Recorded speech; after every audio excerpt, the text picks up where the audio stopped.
Dovremmo esserci. Perfetto.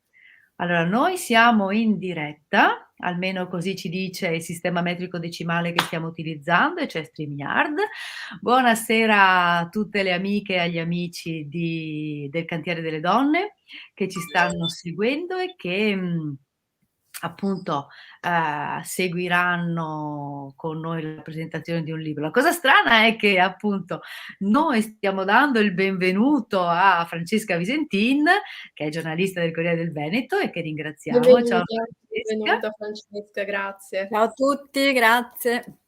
Ciao, abbiamo, Grazie a abbiamo- te. abbiamo una grande celebrità, tra l'altro, Francesca Visentin, è una Vedi, Chi sarebbe? artista che saresti conosciuta. tu. Francesca Visentin, sì, volevo dire due parole su Francesca Visentin. No, vabbè, adesso ragazzi iniziamo a farci complimenti tra di noi. Bisogna, No, scusami, noi No, valorizziamo le voi- donne. no, Allora, nel le senso, protagoniste siete voi. no, ma semplicemente volevo dire che Francesca Visentin è una giornalista certamente del Corriere del Veneto, ma è una giornalista che si occupa anche molto specificamente di temi di genere, di temi legati al Corriere del Veneto, e quindi è una giornalista che si occupa anche molto specificamente di temi Scusate di l'eco, genere, di scusate temi l'eco. legati al Corriere del Veneto. Un ritorno al futuro è questo ritorno. È un ritorno Anche molto specificamente di temi. Abbiate pazienza, un Il futuro è questo. È un ritorno. Allora, abbiate pazienza. Il futuro è questo. Scusate, l'ho beccato. Oh, Ecco, era un boicottaggio del patriarcato. sì, mi sa di sì. Esatto. Appena ho detto si occupa di temi femminili, è esplosa la rete. Va bene, vedi la 27ª ora, il Corriere del Veneto, insomma, è una giornalista da sempre attenta ai temi femminili. Ecco, volevo dire questo per dire due parole sulla nostra intervistatrice autorevole. E questo ci rende molto onorate, perché appunto, insomma, qui si parla la nostra nobilitate, almeno la mia voglio dire, ecco. Come dicevo ci troviamo in questa strana, come dire, alchimia per cui noi presentiamo, però la moderatrice sarà Francesca, che è colei che ci farà domande, ecco. Quindi Francesca, a te la parola. Allora, siete pronte? Avete studiato? Sì? Abbiamo studiato. Abbiamo Guarda, scritto Possiamo partire? Allora, ecco, mostriamolo tutte quante perché parliamo di questo adesso. Esatto. Allora, parliamo di questo libro, La scelta gentile, e la cosa che mi ha incuriosito di più quando Antonella Benazzato mi ha portato il libro è stato proprio vedere l'alchimia, la collaborazione, la sinergia che era nata tra due professionalità anche così diverse e differenti come quella di Antonella Benazzato e Silvia Pittarello. Possiamo riassumere con donna di arte, di creatività, donna più di scienza, però insieme hanno realizzato questo racconto, questo viaggio, questo libro che in realtà ha molte storie all'interno, racconta molte cose, non è un solo tema, ci sono le loro voci, le voci di Silvia Pittarello, le voci di Antonella Benazzato, ma ci sono poi anche voci di molte altre donne ed è interessante partire proprio anche da quello che è il sottotitolo, l'incredibile avventura, e quindi io vorrei che oggi sia Silvia che Antonella ci portassero davvero dentro, per chi, quelle pochissime che ancora non hanno letto il libro, ci portassero dentro questa incredibile avventura del Cantiere delle Donne, che è appunto il sottotitolo del libro La scelta gentile, per capire come siamo arrivati, come siete arrivati a questa incredibile avventura. Allora, io mi sono segnate alcune cose, poi per cui intanto partiamo da una domanda più generale, poi so che è anche possibile interagire con le domande di chi ci segue, quindi lo faremo andando avanti con la chiacchierata. Però io adesso parto chiedendo una cosa a entrambe, a tutte e due, la stessa domanda, poi magari le diversifichiamo un attimo. Allora, Silvia Pittarello, comunicatrice scientifica, Antonella Menazzato, giornalista e artista. A tutte e due chiedo, qual è stato, diciamo, il momento, la scintilla che vi ha convinte a dire c'è bisogno di raccontarla questa avventura? Chi vuole Anto, tocca a te. Tocca a me, va bene. Diciamo che Ordine alfabetico. sì, è stata una serie di, congiunture felici direi io, felici e infelici possiamo dire. Diciamo che l'idea era nata, una sera tra amiche, tra colleghe, con Micaela Faggiani e Alessia Da Canal, che tra l'altro fanno parte del direttivo. Micaela Faggiani è la presidente del Cantiere delle Donne. Parlando un po' delle vicende personali e professionali, ci siamo dette: "Ma ragazze, ma perché non proviamo a fare qualcosa che ci valorizzi e che valorizzi, le donne?" Insomma, ognuno veniva da un vissuto professionale, personale particolare, chi più felice, chi meno felice, sicuramente molto faticoso perché, la nostra professione, insomma, implica una certa presenza sia fisica che emotiva e spirituale, insomma, non indifferente, e poi con tutte le difficoltà che comunque le donne, hanno nelle professioni e non ultima quella giornalistica, anche se sembra che sia paritaria magari all'esterno, perché ci sono molte donne che fanno questa professione. E ci siamo dette: "Perché non diamo voce alle donne anche che non hanno voce, che non possono esprimere le loro opinioni e le loro passioni, i loro talenti?" E in men che non si dica, Michela Faggiani, che è veramente un fulmine, ha aperto questo gruppo Facebook e da lì, insomma, un po' alla volta hanno cominciato a iscriversi. Avevamo iniziato facendo dei post, diciamo, parlando di tematiche femminili, però evidentemente eravamo abbastanza conosciute, poi il gruppo si è allargato e le donne hanno cominciato a iscriversi a questo gruppo Facebook. La faccio breve, dopo un paio di mesi, gennaio e febbraio, c'è stato il lockdown. Da lì, non potevamo più fare nulla in presenza, per cui ci siamo veramente ingegnate per essere vicine a coloro che ci avevano dato fiducia. Abbiamo addirittura, progettato un palinsesto, un cantiere TG per dare informazioni su quelle che secondo noi erano le tematiche, femminili, le tematiche di genere che potevano essere di interesse per le nostre, iscritte. E, poco dopo, c'è stata questa proposta, diciamo, che è venuta da un'altra nostra collega che ha cominciato a seguirci, che è Lucia Visca, che tu Francesca conosci sicuramente. È stata per tanti anni alla Nuova Venezia e poi vabbè è stata impegnata nella Federazione Nazionale della Stampa e nella Commissione Pari Opportunità, e ha detto: "Beh, molto interessante questa vostra iniziativa, perché non la raccontate?" E noi, cioè, io subito ho detto: "Ma questa è una cosa fantastica, possiamo fare un libro che da questo momento in poi racconta la nostra storia", perché in realtà in pochi mesi, noi abbiamo fatto tantissime cose, come avrai letto nel libro, per cui il materiale ce n'era. In più, nel frattempo avevano, cominciato a seguirci anche, personalità di spicco, imprenditrici, esponenti della politica, ma anche presidenti di Onlus, donne impegnate, diciamo nella promozione, nella formazione e nella valorizzazione, di donne, in difficoltà, dei centri antiviolenza, piuttosto che, le Onlus che si occupavano delle donne in Afghanistan. Insomma, di materiale ce n'era moltissimo. Le nostre stesse iscritte erano rappresentavano, diciamo, un patrimonio variegato di competenze, professionalità, urgenze, esigenze che continuavano a porre alla nostra attenzione. La pandemia poi alimentava ulteriormente questi contenuti, perché ogni giorno c'era qualche cosa da discutere. In quel periodo, come sai Francesca, c'era stata anche un'impennata di casi di violenza domestica proprio durante il primo lockdown, che erano stati insomma misurati e visti e tenuti sotto controllo, e in quel periodo lì c'era stata una perdita di posti di lavoro soprattutto da parte delle donne, quindi diciamo che le tematiche erano tantissime. Sì, ecco, scusa, in quel periodo lì, in questo periodo qua, perché diciamo che questa Sì, onda continua, certo, non è che purtroppo sì, non è purtroppo limitata a una cosa di pochi mesi, no, no, sono problemi che esistono anche adesso.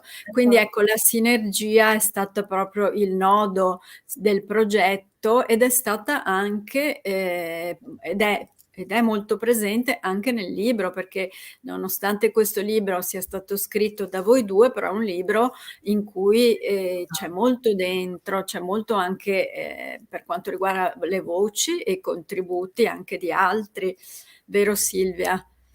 Sì, assolutamente. I contributi sono molti, sarebbero stati molti di più, però insomma non volevamo appesantire troppo, voglio dire, anche perché sappiamo che purtroppo le persone non hanno molto tempo e soprattutto non hanno molto tempo per leggere. Questa cosa fa un po' male a dirla, però insomma un libro veloce e indolore poteva essere un'ottima soluzione.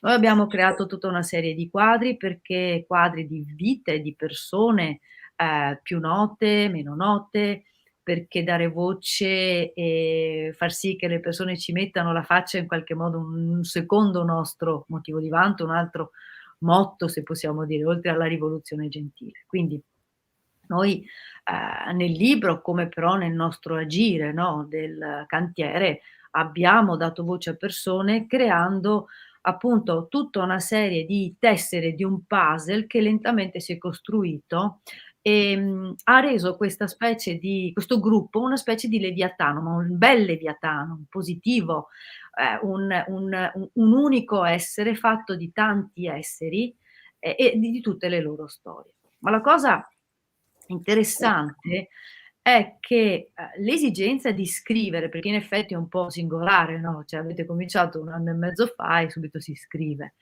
Ehm, Devo dire che io ho avuto la fortuna di fare alcuni studi, qualche tempo fa, ma 5 anni fa in realtà, sull'innovazione sociale e sui gruppi. E devo dire che il nostro è apparso subito come un gruppo veramente wow dal punto di vista proprio della social innovation, perché all'interno di una realtà come Facebook, che obtorto collo abbiamo dovuto scegliere proprio per motivi di pandemia, ehm, abbiamo inserito alcune caratteristiche che noi abbiamo agito, non abbiamo preventivato, le abbiamo agite. In realtà io mi ci metto dentro, ma dovrei essere l'ultima a parlar di questa cosa qua. La descrivo perché appunto le mie, colleghe e amiche arrivano sul pezzo, anzi arrivano qualche minuto prima, qualche settimana, qualche giorno prima, qualche settimana prima sul pezzo, cioè sono anticipatrici probabilmente come dire, per deformazione Deformazione professionale. professionale. Esatto, arrivano prima, di tutti sulla notizia e hanno, in questa azione che fanno, che riescono a fare per prime, sono riuscite a intercettare qualche cosa che era al fondo, un trend, un bisogno e hanno inserito, ecco qua la parola magica, l'informazione all'interno di una realtà, Facebook, un social molto particolare, se vogliamo un po' âgé, che informazione non fa, che fa soltanto leva sulle emozioni, che crea, diciamo, anche parecchia confusione, parecchi, come dire, sbarellamenti potremmo dire, e questa cosa una delle cose che ha reso il nostro gruppo molto speciale, molto particolare, ecco. Quindi scusa, per fare informazione cosa intendi? Nello Pare specifico cos'è accaduto?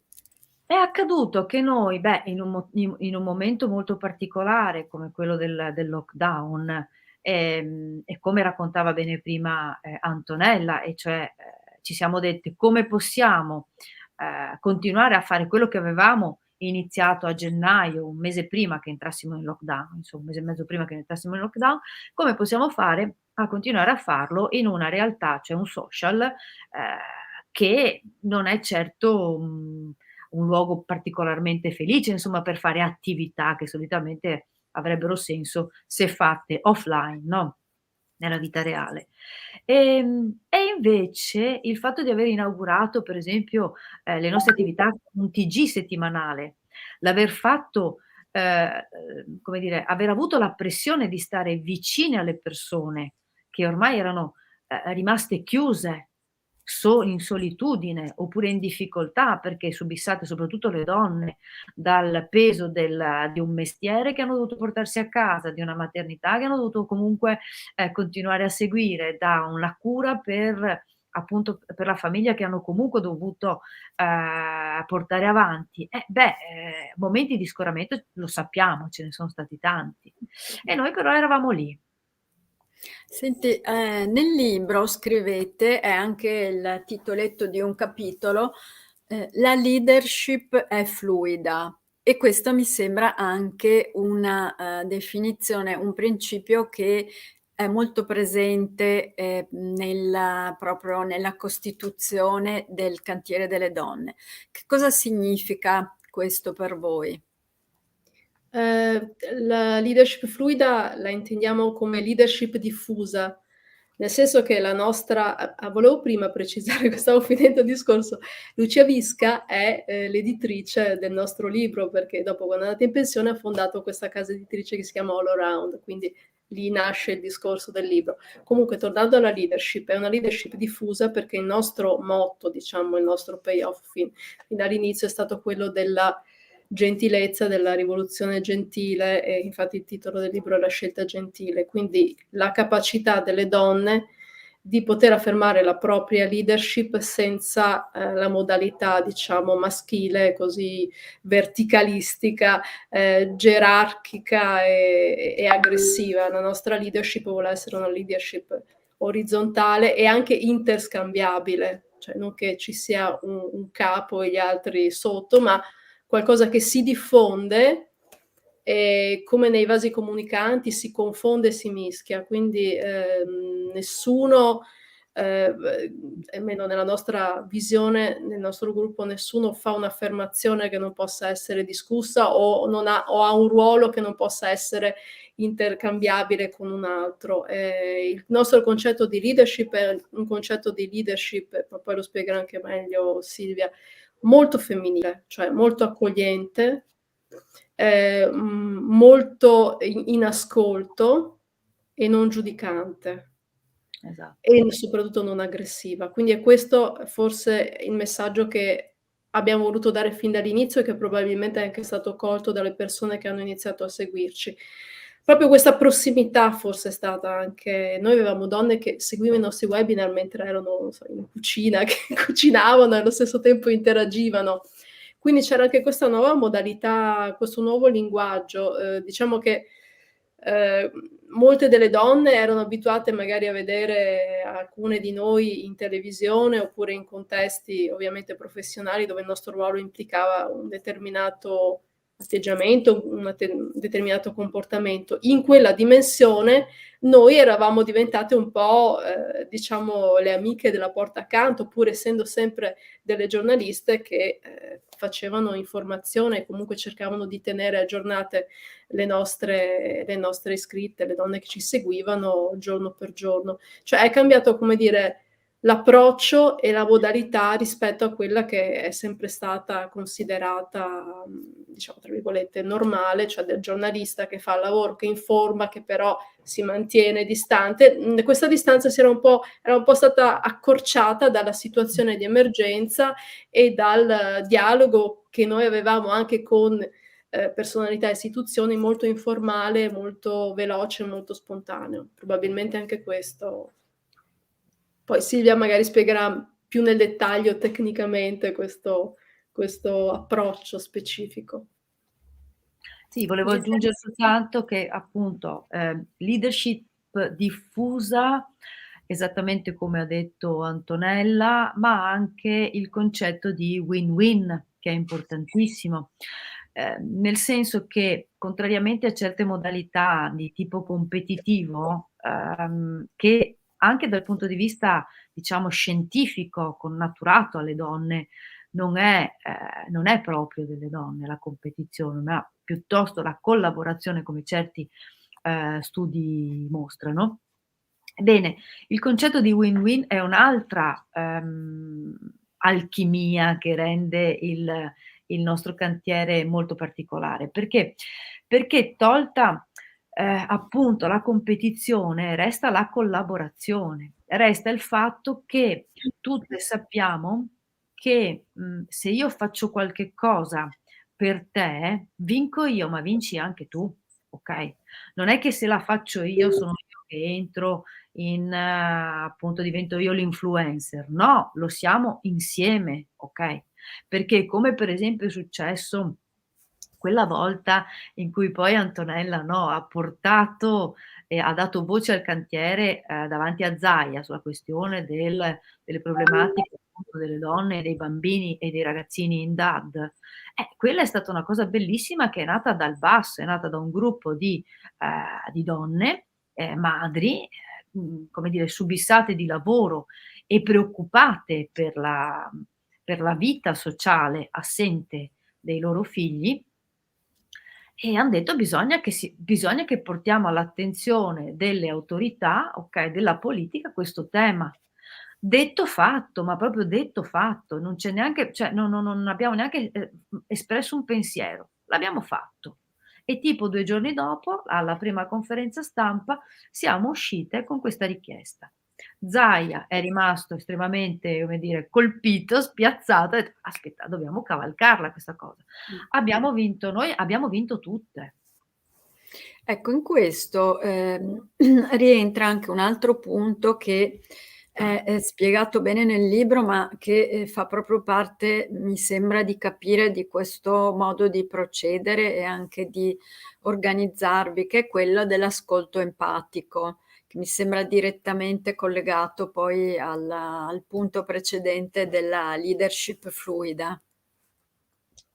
Sì, l'ascolto empatico allora, le donne sono un groviglio di emozioni, lavorano tantissimo con appunto con le emozioni, vuoi perché sono madri e in quanto madri pensano plurale molto di più che, non i maschietti. Quindi, anche diciamo, anche la loro amigdala, quindi quell'organello che si trova nel cuore del nostro cervello, che è un po' più amigdala, che è un po' più piccolina di quella del maschio, è comunque funziona comunque per, fare in modo che appunto le emozioni, quando sono emozioni forti, vadano a fissarsi nell'ippocampo, che è la zona diciamo della memoria. E quindi quando succede qualcosa di brutto, di bello, di positivo o negativo, noi donne facilmente ricordiamo anche cose molto lontane, ma collegandole, accompagnandole sempre ad una emozione.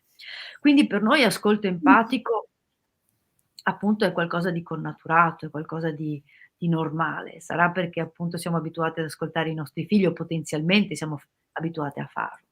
Quindi, stare in ascolto è importante proprio perché, è una delle tecniche che appunto aiutano, anche delle tecniche per esempio nell'ambito della psicologia, che aiutano ad entrare, no, nei panni degli altri, a vestirsi dei suoi panni e a capirlo. L'empatia, se vogliamo, è in qualche modo a fondamento peraltro della gentilezza. Io sono gentile perché ti sento vicino, appunto, mi vesto dei tuoi panni e tu in quel momento reagisci, se non sei, come dire, se non ci sono dei problemi, di qualche tipo, reagisci solitamente diciamo nella maggior parte dei casi, agisci con trasporto. Quindi l'emozione, l'empatia, crea, come dire, un canale di comunicazione diretto tra chi ascolta e chi sta parlando, ed è fondamentale. Si lavora meglio.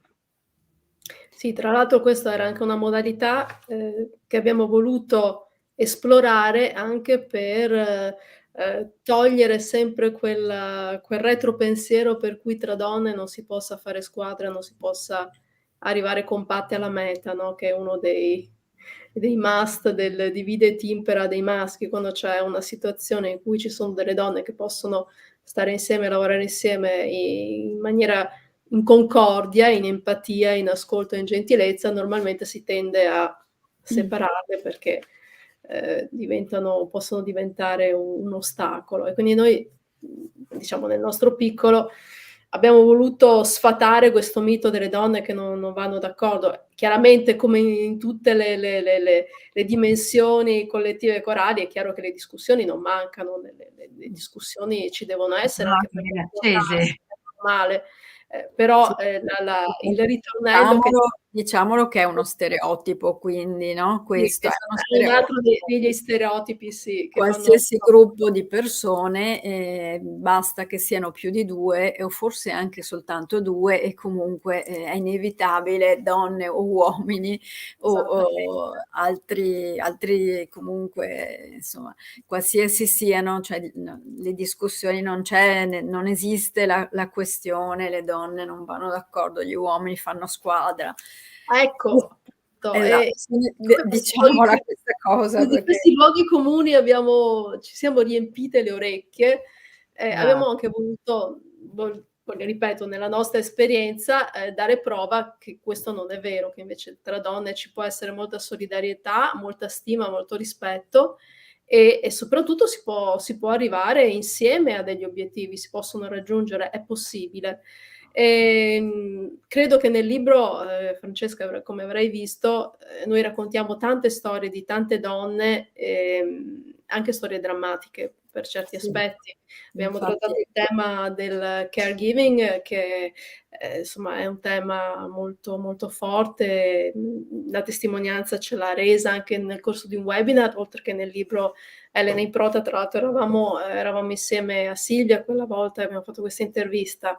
Elena Improta, la sua onlus oltre lo sguardo, la sua esperienza di madre, le sue difficoltà, il fatto che spesso si è sentita abbandonata dalle istituzioni, ma comunque ha preso la sua vicenda in mano e ha realizzato questa cosa meravigliosa. E un'altra prova, insomma, che le donne, tra l'altro fatta tra donne, tra altre madri con lo stesso, diciamo, lo stesso problema di Elena, dimostrando ancora una volta che le donne, quando vogliono, sanno fare squadra, lo sanno fare bene, lo sanno fare su questioni, di una rilevanza fondamentale. Ricordiamoci che mentre noi affrontavamo questi temi eravamo sempre nel famoso lockdown e come puoi immaginare, madri con figli con questo tipo di difficoltà, come potessero trovarsi, in che condizioni potessero trovarsi. Quindi, diciamo, il cantiere è servito anche per portare alla luce queste cose, per farle conoscere alle altre donne, per far sentire altre donne con gli stessi problemi non sole, ma per creare delle reti di conoscenza e infatti nella seconda parte del libro, Silvia parla appunto dell'importanza delle reti intelligenti. Diciamo che il cantiere ha tra i suoi obiettivi quello di creare conoscenza, interconnessioni e, fatalmente questo libro io certe volte lo immagino come io e Silvia allo specchio. Io lancio un seme, ad esempio la testimonianza di Elena Improta, e Silvia lo raccoglie dall'altra parte, sviluppando questo tema, analizzandolo con i suoi strumenti, che sono diversi dai miei, sono più scientifici, ma è come se ci fosse, veramente uno specchio, nel quale noi ci riflettiamo, ma riflettiamo le rispettive esigenze, le rispettive urgenze e le sviluppiamo ed è un po' quello che è avvenuto nel cantiere.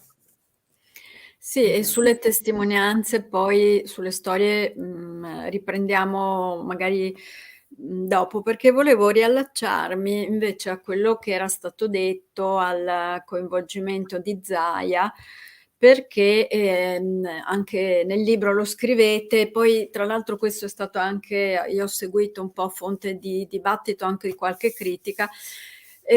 Comunque scrivete che noi facciamo politica a tutti gli effetti, nel senso che coinvolgiamo anche rappresentanti della politica. Infatti poi ci sono stati gli incontri con l'assessora Elena Donazzan, con la presidente del Senato Casellati, con la parlamentare Emma Bonino, insomma, e con poi lo stesso Zaia è stato più volte coinvolto da voi.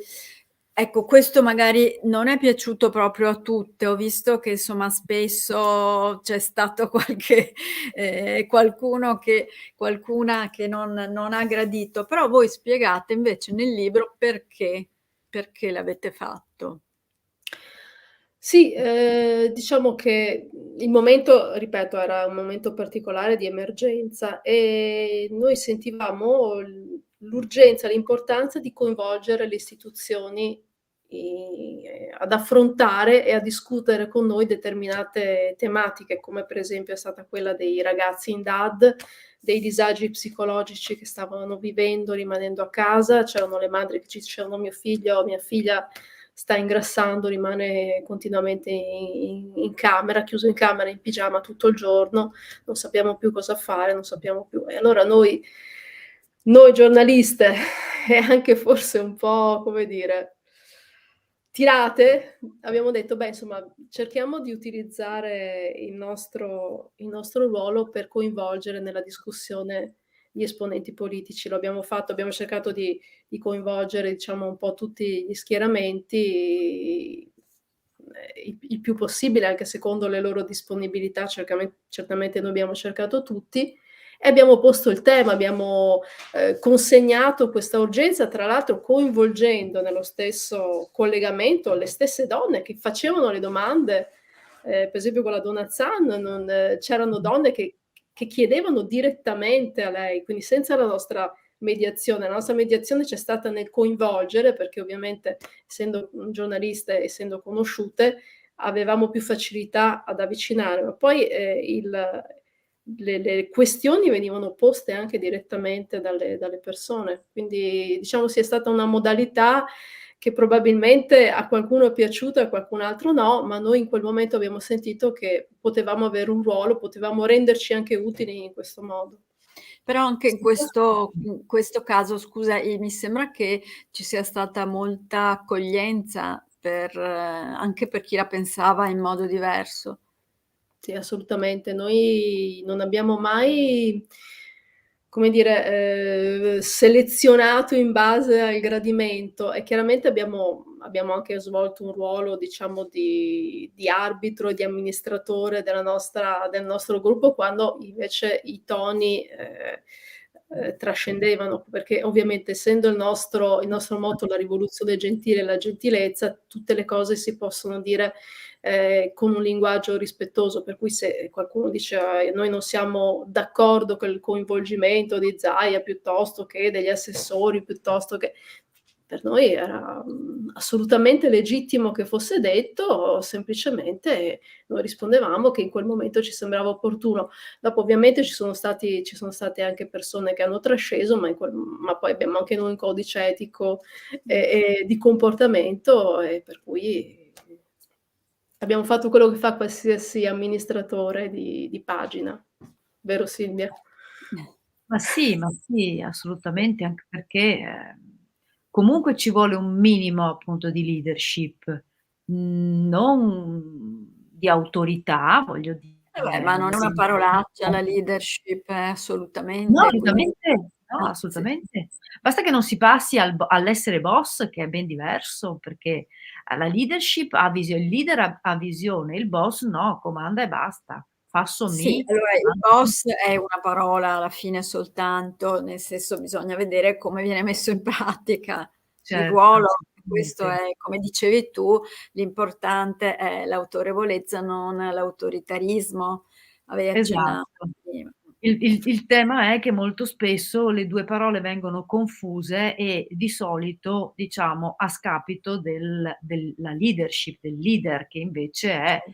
il capo illuminato, il capo che sa mettersi in secondo piano per mandare avanti, le altre persone. Devo dire che nelle donne questa cosa qua l'ho vista, praticata molto di più che negli uomini. Non so se sia purtroppo per questioni storiche.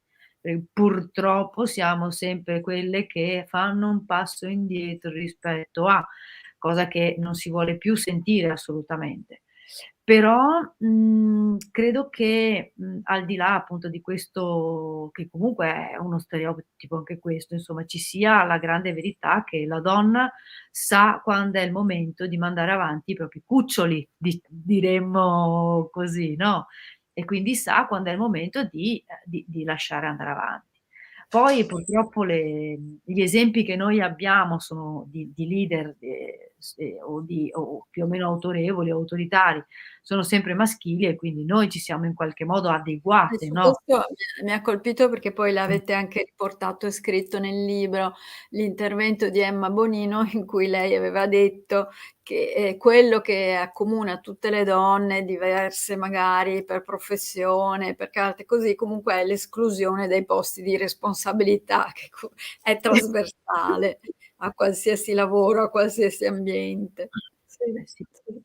Eh sì, Subito purtroppo infatti Emma Bonino ci ha lanciato la provocazione sapendo di avere a che fare con giornalisti, ha detto: "Quanti di Sì, voi conoscono direttori di giornali donna?" direttrici, sì. esatto. Ed è anche Sì, per questo sì. che poi nella seconda parte del libro abbiamo anche, come dire, preso in esame quelle che sono le donne nella ricerca. Tra l'altro venerdì sarà proprio la giornata mondiale, no, delle donne e delle ragazze nella scienza e nella ricerca, quindi mostrando che anche nell'ambito scientifico in cui in teoria dovrebbe esserci un po' più di libertà, no, perché lo scienziato è per antonomasia dovrebbe almeno per antonomasia essere libero, quantomeno nella sua ricerca, okay. In realtà non è così. Noi in Italia abbiamo 34 donne, di media, 34 donne su 100, ricercatrici, e facciamo anche una brutta figura perché per esempio nel Myanmar, quindi Medio Oriente, c'è il 78% di di presenza Ma credo femminile. che comunque il vero problema poi nella scienza non sia tanto il numero delle ricercatrici che comunque, non sono poche, stanno crescendo, però sia sempre il problema di chi sta al vertice, quindi poi di chi decide a quali ricerche, a quali progetti affidare i finanziamenti, di chi decide, a chi mandare avanti, a chi dare la qualifica, chi decide insomma Esatto, è sempre un po' quello poi, no, il nodo vero.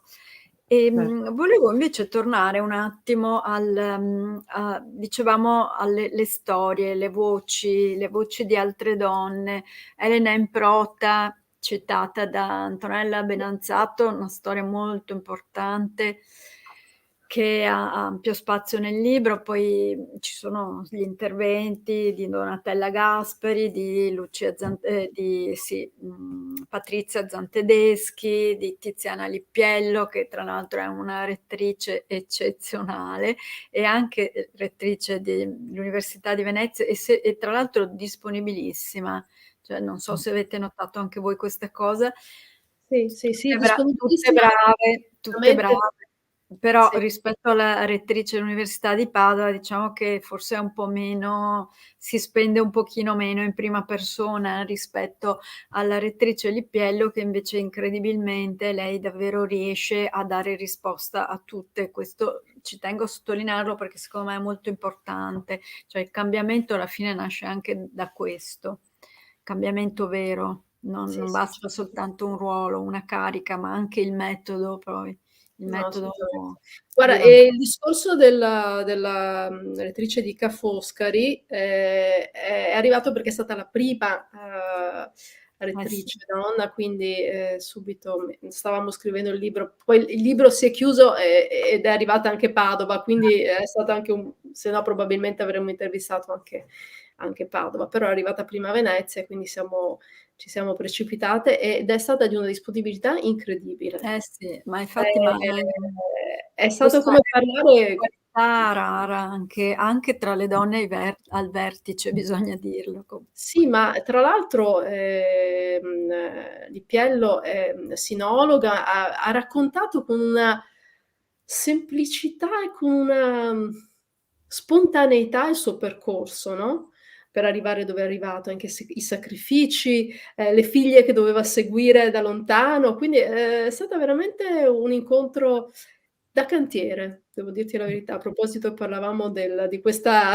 informalità, di questa spontaneità che si è creata con molte di queste donne importanti e assolutamente di livello, ma, la rettrice di Ca' Foscari è stata veramente una disponibilità al dialogo e al confronto e allo sprone per tutte le ragazze, per tutte le donne, a non lasciarsi, come si dice, condizionare, ma di percorrere la loro strada fino in fondo, perché la possibilità di arrivare al vertice è possibile. Ci vuole molta costanza e anche molto rispetto di sé, molto rispetto Tra di sé. l'altro, ricordiamo, visto che ne stiamo parlando, che proprio Ca' Foscari è l'unica università in Italia che ha avviato un master, uno simile c'è solo in Inghilterra, proprio sui temi che hanno a che vedere con, la differenza di genere.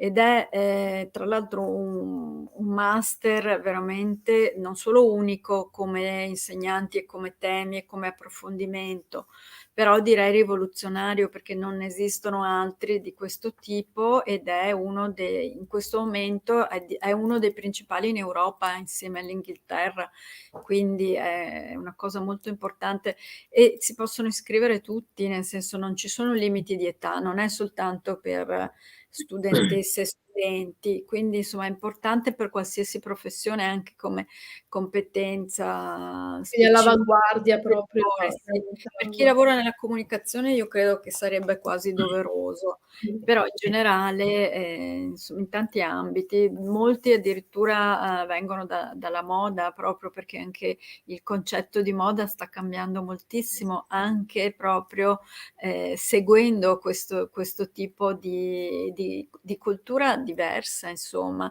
e quindi se cambia la moda significa che cambiano anche gli stereotipi legati al corpo femminile, per cui credo che questa sia una cosa molto importante. Ma torniamo alla scelta gentile, Tra al l'altro nostro volevo dire solo questa cosa della vedere. rettrice, che, la sua candidatura, mi raccontava, era stata caldeggiata moltissimo da un uomo. Quindi questo significa che quando le donne hanno veramente competenza, valore e credibilità, autorevolezza, anche gli uomini devono riconoscerlo e quindi lei è stata Beh, sostenuta. allora scusami, ma non sono d'accordo su questo e in nome del Bene, fatto bene, bene, bene dai. no, non sono d'accordo nel senso Estendo che la purtroppo, discussione. il fatto di avere comunque spazi e di riuscire in qualche modo anche ad avere cariche non dipende mai dalla competenza, purtroppo, se parliamo di donne. E anche il fatto che, diciamo, lei sia stata proposta da un uomo non è che mi piace moltissimo, nel senso che No, sì. ovviamente siccome, il potere è comunque maschile, è chiaro che tante scelte purtroppo dipendono solo dagli uomini. Ecco, Questo è magari vero. dovremmo arrivare ad evitare questo, cioè nel senso che non devi essere lì soltanto perché, allora diciamo c'è stata questa quasi No, ecco, concessione. no, ecco, volevo precisare, nell'intervista forse l'hai letto, quando lei dice: "Ah, io non sopporto quando dicono, beh, bisogna fare questa cosa ed è un ruolo importante, ci mettiamo una donna", come per dire ci mettiamo Sì, ma ci lei. mettiamo una donna spesso sai viene detto nelle situazioni, senza soluzione. Allora Esatto. okay, è talmente complicato, allora, se la vede lei, tanto se non se la Sì, vede comunque è una donna e quindi voglio dire esatto. sì, non risolve, per cui sì, sì, no, ma questo è giustissimo. Vedo che ci sono comunque anche delle domande, poi Silvia valuta tu come e quando inserirle. Allora vediamo questa, in realtà ci fanno i complimenti, stima rivoluzionarie gentili. Grazie mille, purtroppo non so come ti chiami, magari segnaci il tuo nome, scrivici il tuo nome così ci salutiamo e così ti diamo voce e un volto anche, no, e un'identità, no? Quindi grazie davvero. Qui al Io momento scusa, vedo questa domanda che dice: "Qual è il percorso che il cantiere propone per coinvolgere l'importante base di indifferenti ad abbracciare questo modo di essere diventando socialmente contaminanti?" È una domanda di sogno del corso, sì che mi ha inviato perché non riusciva a mandarcela e allora, mi ha chiesto di farmi l'attrice di questa è una domanda complessa È questa, molto sì, infatti è molto riesci complesso. a molto pubblicarla? complessa, sì. Riesci Eh? a inserirla nella chat che così la vediamo tutti? L'ho messa nella chat. Tu non la Io vedi? la vedo, Ah Infatti la okay, vede sì. tu la fantastico. vedi? L'unica che la no, sono l'unica che non la A vede sono la mia destra nipote. aspetta te lo giro qui. Succede. Aspetta, eh. Comunque scusate, vi ho interrotte. No, no, no, Il no, tempo Quindi allora, come coinvolgere una la base degli indifferenti o delle indifferenti? mh. ecco qua Ad la Marina che abbracciare questo grazie ruolo Marina. socialmente Okay. contaminanti. Gli indifferenti, diciamo alla scelta gentile è difficile coinvolgerli, perché vuol dire che evidentemente la gentilezza non è un valore nel loro universo, ma, noi contiamo, di fare proseliti perché la gentilezza è contagiosa e il cantiere vuole essere contagioso in questo senso. Sai Francesca, noi abbiamo anche dei limiti perché siamo nate giovani, siamo giovani, insomma non siamo noi giovani, ma diciamo il cantiere è giovane di nascita, per cui inevitabilmente, facciamo degli errori, magari alle volte non siamo, precise, magari siamo un po' approssimative, però, se c'è una cosa che bisogna riconoscerci è la buona volontà e soprattutto la buona fede, quella c'è sempre. Forse per conquistare anche la base degli indifferenti dovremmo diventare più brave, ma noi cercheremo di diventarlo e studieremo un po' di più per conquistare anche quelli che sono indifferenti. Poi se sono però indifferenti alla gentilezza, allora beh, evidentemente non sono nel posto giusto. Ma se posso aggiungere, l'indifferenza alla gentilezza a volte è una forma anche in realtà di negazione, no, di paura nei confronti della gentilezza. Perché viene vista un atto diciamo positivo, viene visto come un pericolo, no? Un E siccome sospetto noi magari, come no? sì, esatto, come sospetto. Non sia purtroppo noi, come tra l'altro ho avuto modo di scrivere proprio nel libro, non siamo abituati al positivo, siamo paradossalmente abituati al negativo. Noi tutto ciò che per esempio il nostro ragionamento, almeno quello classico, okay, la logica classica, noi l'abbiamo strutturata tutto sulla forma della negazione. Se pensate questa cosa, quanto questa cosa ci abbia formato, strutturato mentalmente, è pazzesca. Quindi, non so se capita anche a voi, però, succede, no, che uno si chieda: "Okay, quello lì mi ha fatto questo piacere qua, ma che retropensiero c'ha?" No? Cosa Cioè, c'è ma dietro? Cosa cosa vuole c'è da me? dietro? Okay. Ci pensi quasi sempre, a meno che non sia una persona che tu conosci, ti fidi, eccetera. Ma noi siamo tarati così, perché? Perché ovviamente dobbiamo farci largo in maniera atavicamente come dire, contro i pericoli, no, e quindi ci può anche stare. Quindi gli indifferenti, dovranno ricredersi. Quello che mi vien da dire è che la gentilezza è rivoluzionaria, però appunto bisogna continuare a parlarne tantissimo. La gentilezza è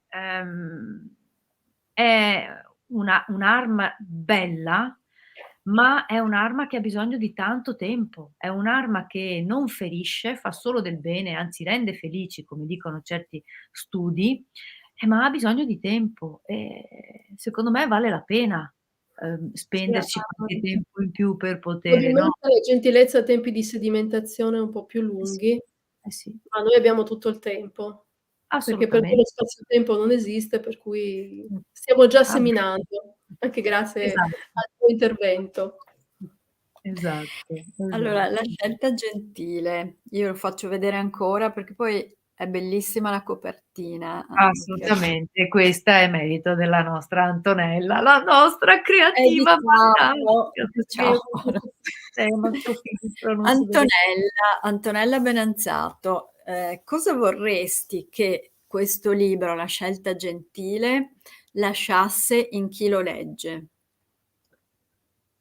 Vorrei che il seme della gentilezza, della condivisione e della solidarietà tra donne potesse essere, diciamo, il dono che Silvia ed io facciamo alle donne che leggeranno questo libro, perché in questo libro, al di là del fatto dell'esperienza del cantiere, del nostro progetto, ma ci sono delle storie e delle testimonianze straordinarie. Io credo che, sia difficile che una donna che legge dei racconti come quelli che sono in questo libro possa rimanere indifferente. E come dicevo prima, queste 2 figure che vediamo nella copertina, e incredibilmente la scelta dell'editrice è stata, devo dire, azzeccatissima. Sono 2 persone sono 2 persone che io ho immaginato esistere prima del tempo e sono 2 persone che riflettono e sono una vicino all'altra. Le autrici di questo libro son 2 persone, sono Silvia ed io, che riflettiamo l'una sull'altra, perché come ti dicevo prima, una si specchia nell'altra e il riflesso che l'altra manda verso alla sua interlocutrice nel libro è il riflesso di questa gentilezza, di questa solidarietà, che ripeto, è una scelta. Essere gentili è una scelta, non è una condizione che si subisce o che si fa per ottenere qualcosa. È una scelta. Quindi vorrei che chi legge questo libro potesse scegliere nella sua vita di essere gentile e di essere accogliente e solidale. Ecco, la copertina, per chi non l'ha capito, è un tuo quadro, perché, Antonella Benazzato è una bravissima artista, dipinge, e questo è appunto un quadro di Antonella Benanzato. A proposito di quadri, anche grazie al Cantiere delle Donne, proprio un quadro di Antonella Benanzato ha raccolto una cifra importante, a favore di Casa Scilla. Sì. Priscilla. Ecco, vuoi brevemente spiegare questo progetto e anche insomma, Sì. Io vorrei anche dare la parola a Silvia, perché anche lei è mia compagna in questo splendido viaggio nel mondo di una donna che noi conosciamo bene, che è Suor Miriam, che è una donna straordinaria, da sempre a fianco delle donne in difficoltà, delle mamme in difficoltà. Mh-mh. Niente, abbiamo voluto partecipare insomma col nostro cantiere a quest'asta benefica. Io ho messo appunto all'asta una mia opera che si chiama Giochi nel sole dopo la nebbia, e ha trovato un aggiudicatario, della sua generosità. Possiamo dirlo, è appunto Andrea Minozzi del gruppo Minozzi, che io ringrazio ancora, si è aggiudicato il mio quadro e appunto i proventi di quest'opera vanno per il restauro della nuova sede che sarà la nuova sede di Casa Priscilla. Insomma andrà questa iniziativa benefica. Quindi voglio dire, il cantiere si è dato da fare anche in questo senso, ma faremo tante, tante altre cose per aiutare insomma le donne e le persone più fragili e chi non ha voce, ecco. quindi la scelta gentile sono anche atti molto concreti poi. Sì, assolutamente sì. Volevo dire che il titolo di quest'opera, la copertina del libro, si intitola Passo a 2 e ancora una volta siamo in tema perché è un passo a 2 questo libro. Silvia Silvia Pinanello, per concludere, perché il tempo è volato, devo dirlo, e Assolutamente. invece tu, perché vorresti che questo libro venisse letto e, secondo te chi lo dovrebbe leggere? Allora, beh, sul chi certamente quante più donne possibile, perché noi l'abbiamo scritto con l'intento appunto di fare in modo che tutte le donne si rendano conto che la scelta gentile è l'unica scelta che ci contraddistingue e che ci può dare spazio davvero.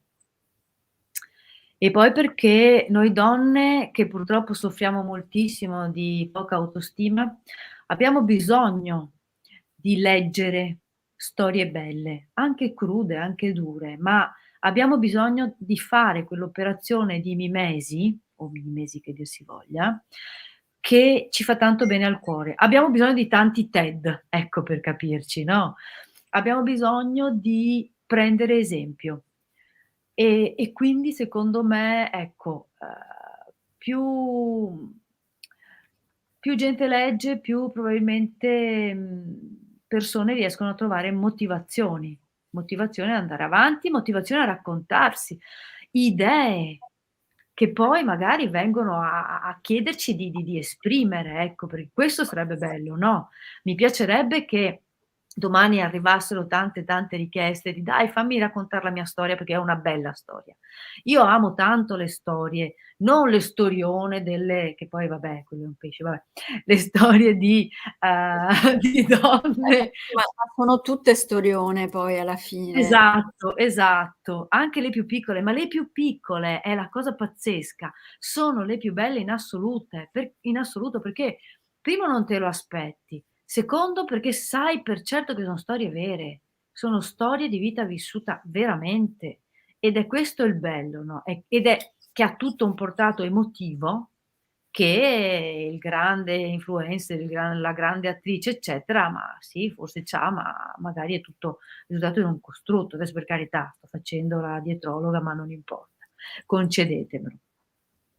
Ecco, quindi sì, penso di aver detto anche il perché in qualche modo, no, con questo che ho detto. E poi ovviamente quoto tutto quello che ha detto Antonella, che nella quale io mi rispecchio e amo tanto il fatto che lei sia la mia immagine, nel senso che mi piace molto questa cosa, questa figura che hai tirato fuori, che hai espresso perché,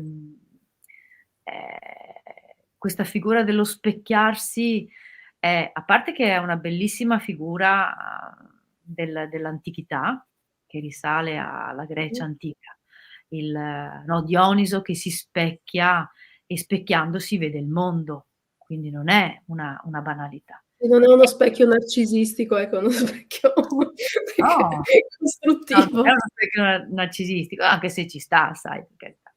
E un po' di sano narcisismo dovremmo averlo anche noi donne, ma No, sano invece però. io volevo cogliere il destro di quella cosa che hai detto sulla stima, sull'autostima. È vero, spesso le donne difettano di autostima, ecco perché hanno bisogno di altre donne Esatto, che le stimino, perché la esa stima vera la si costruisce anche in una sorellanza, in una comunanza di intenti.